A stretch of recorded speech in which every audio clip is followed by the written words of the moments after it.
अस्सलामुअलैकुम नाज़रीन, आज की वीडियो में हम बात करने वाले हैं सुल्तान महमूद फ़ातिह के बोलम 4 के पार्ट 1 के बारे में। जैसा कि हमने बोलम 3 में देखा था, दिमित्री के खिलाफ बगावत हो गई थी और कुस्तांतिनोस नया शहंशाह बन गया था। इसके अलावा ज़गनोस पाशा भी कुस्तांतिनोस की कैद में थे। इस एपिसोड की शुरुआत में हम देखते हैं जंगल में बारूद वाला शख्स मुसलसल सुल्तान मुराद की जानिब बढ़ रहा होता है और उसे आग वाला तीर मारने के लिए बाज़ंतीनी सिपाही भी बिल्कुल तैयार होता है, मगर इसी लम्हे एक और तीर उस शख्स को आ लगता है और आग वाला तीर उसके पास से होता हुआ जाकर दरख्त में पेवस्त हो जाता है। उस शख्स को तीर मारने वाला दोगान आगा होता है, जिसे देखकर सुल्तान मुस्कुरा देते हैं। उधर पहाड़ों में महमूद फ़ातिह बुरी तरह से फंसे होते हैं और बाज़ंतीनी मुसलसल उन पर तीर बरसा रहे होते हैं। शहाबुद्दीन पाशा महमूद फ़ातिह के पास आते हैं और कहते हैं, मेरे शहजादे वो हर जगह मौजूद हैं। हमलावरों के तीरों की रफ्तार बढ़ती ही चली जाती है और महमूद फ़ातिह सोच में पड़े होते हैं। इसलिए में बाज़ंतीनियों पर तीर बरसने लगते हैं। तीर मारने वाले बाली बे अकंजी सिपाहियों के साथ वहां पहुंचते हैं। वो घोड़ों पर से ही बाज़ंतीनियों को रोंदते हुए आगे बढ़ते हैं। ये देखकर सब सुक्का सांस लेते हैं और हमजा भी कहते हैं, शहजादे बाली साहब आ रहे हैं। देखते ही देखते बाली बे उन तक पहुंच जाते हैं और महमूद फ़ातिह उनसे कहते हैं, सलामत रहे बाली बे, सूरत हाल क्या है? तो बाली बे कहते हैं, यानोस ने ब्रांकोच के साथ मिलकर खेल तरतीब दिया है शहजादे। इस पर शहाबुद्दीन पाशा कहते हैं, लिहाजा सरबैन ने हमें धोखा नहीं दिया। यह सुनकर महमूद फ़ातिह कहते हैं, जानिसिरी और अकंजी को अलग करने के लिए यानोस ने हमें यहाँ भेजा है। चलो फौरन कोसो के मैदान की तरफ चलते हैं। मगर बाली बे पूछते हैं, कुरकुत कहाँ है? तो महमूद फ़ातिह कहते हैं, बेशक हम अल्लाह ही के हैं और बेशक हमें उसी की तरफ लौट कर जाना है। अपने शानदार जंगजू के बिछड़ने पर बाली बे गमगीन हो जाते हैं तो हमजा बे उन्हें हौसला देते हैं और वो सब वहां से रवाना हो जाते हैं। उधर सुल्तान की करारगाह में लाशों के ढेर लगे होते हैं, कुछ अपने साथियों की और कुछ कुफ्फार की। सिपाहियों ने ठिकाने लगा रहे होते हैं और दोगान जानदारली से पूछता है, हम इनके साथ क्या करेंगे पाशा? तो जानदारली कहता है, अब से ये जगह तुर्कों का वतन होगी। बाज़ंतीनियों की लाशों को पहाड़ी की चोटी पर लटका दो। इसलिए में जानिसिरी सिपाही कुछ बाज़ंतीनी सिपाहियों को जिंदा लेकर आते हैं। उन्हें देखकर जानदारली दोगान से कहता है, खून के बदले खून, इनके भी सर कलम कर दो। अपने सिपाहियों की लाशें देखकर इसहाक कहता है, अगर रास्ता महफूज बना लिया जाता तो हमारे इतने बहादुर शहीद ना होते। हमारे शहजादे महमूद रास्ते की हिफाजत को यकीनी बनाने के लिए पहले आए थे,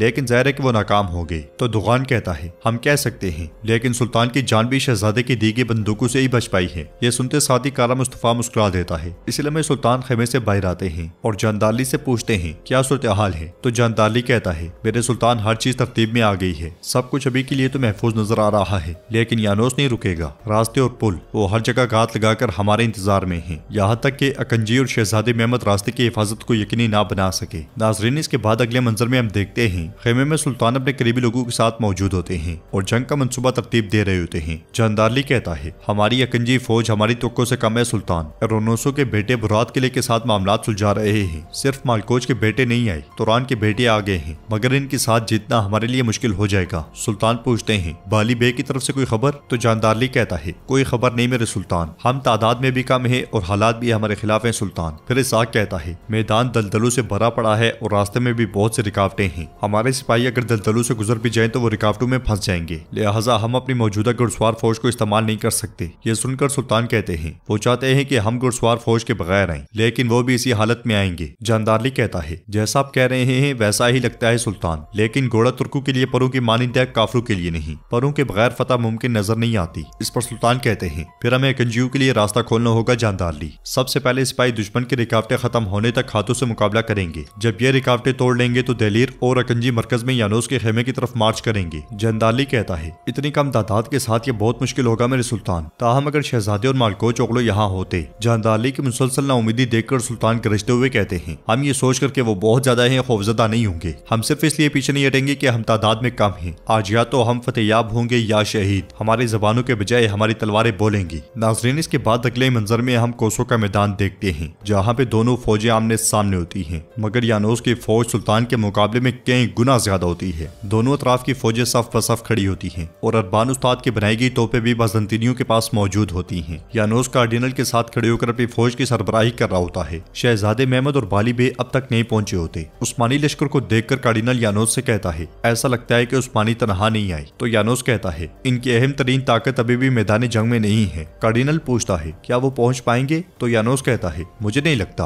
अकंजी अभी तक सरबेन का इंतजार कर रहे हैं, जो नहीं आएंगे। कार्डिनल पूछता है, अगर उन्होंने मजीद इंतजार ना किया तो क्या होगा? यानोस कहता है, वो इंतजार करेंगे, हमने उन्हें उम्मीद पर छोड़ दिया है। फिर कार्डिनल कहता है, अगर चीन की घुड़सवार फौज नाकाफी है, लेकिन उस्मानियों को फिर भी कम मत समझना। जवाबन यानोस कहता है, मैं इसीलिए अरबान को लाया था। दूर तक फेंके जाने वाले आग के गोलों के साथ आप इनके टुकड़े टुकड़े होते हुए देखेंगे। हिमायत के लिए आने वालों को ज्यादा मत समझें, ये सिर्फ नाम के सिपाही हैं। मगर कार्डिनल कहता है फिर भी इनको इत्तेहाद में देखना परेशान कुन है। मजीद ये कि अगर हम जंग हार जाते हैं तो तब तुम्हें इन मुट्ठी पर सिपाहियों का अंदाजा होगा। यानोस तकब्बुर से मुस्कुराता है और कहता है आपको किस बात की फिक्र है? तो कार्डिनल कहता है हम अपने हाथों से इस्लामी इत्तेहाद कायम कर रहे हैं, हमारे पास ये आखिरी मौका है। अगर हम नाकाम हो गए तो हमें पीछे हटना पड़ेगा, उस्मानी फतोहात का दौर शुरू हो जाएगा। तो यानोस कहता है कभी नहीं कभी नहीं। उधर हम देखते हैं कि शहजादे मेहमद बालिबे और अकंजे सिपाहियों के साथ एक जगह खड़े होते हैं, मगर मैदान जंग की तरफ जाने वाला पुल टूटा होता है। यह देखकर बालिबे परेशान होते हुए कहते हैं उन कमीनों ने इस पुल को भी तबाह कर दिया है। तो मेहमद फातेह कहते हैं फिर हम वक्त जाए कि बगैर दूसरे पुल की तरफ जाएंगे। मगर बालिबे कहते हैं मेरे शहजादे ये आखिरी पुल है, उन्होंने दरिया को अबूर करने वाले तमाम पुलों को तबाह कर दिया है। मेहमद फातेह पूछते हैं क्या कोसो जाने के लिए कोई और रास्ता है? जवाबन बालिबे कहते हैं हमें बोस्निया की तरफ से जाना होगा, लेकिन हमारे पास इतना वक्त नहीं है। मुझे डर है कि हमारे लिए मैदान जंग तक पहुंचना नामुमकिन है। मैदान जंग में सुल्तान अपनी फौज के दरमियान से आगे बढ़ते हैं। एक निहायत बड़ा लश्कर अपने सामने देखकर सुल्तान पलटते हैं और अपने सिपाहियों का खून गरमाते हुए कहते हैं मेरे शुजाअतमंदो, मेरे शेरो, क्या कोई बहादुर डर सकता है?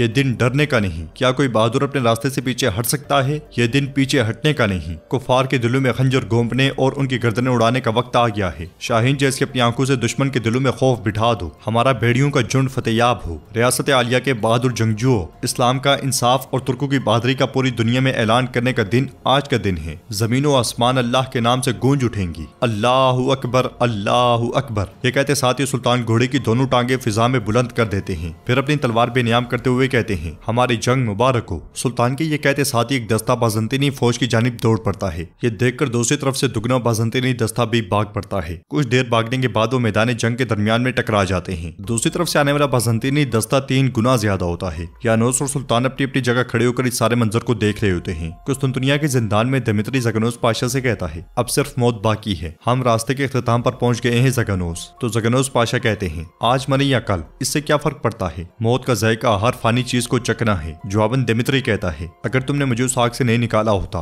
तो अब मैं यहाँ ना होता। ज़गनोस पाशा कहते हैं हर चीज के पीछे कोई मकसद होता है दिमित्री, तुम खुद पर शक ना करो और अपने दिल की आवाज सुनो। इसलिए मैं सिपाही वहां पे आकर दिमित्री को ले जाते हैं। तो नाज़रीन इसके साथ ही एपिसोड भी इख्तिताम पजीर होती है। अगर आपको वीडियो पसंद आए तो वीडियो को लाइक करें, चैनल को सब्सक्राइब करें और बेल आइकन पर लाजमी से क्लिक कर दें। इंशाल्लाह मिलते हैं नेक्स्ट वीडियो में। तब तक के लिए रखें अपना और अपनों का बहुत ज्यादा ख्याल। अल्लाह निगहबान।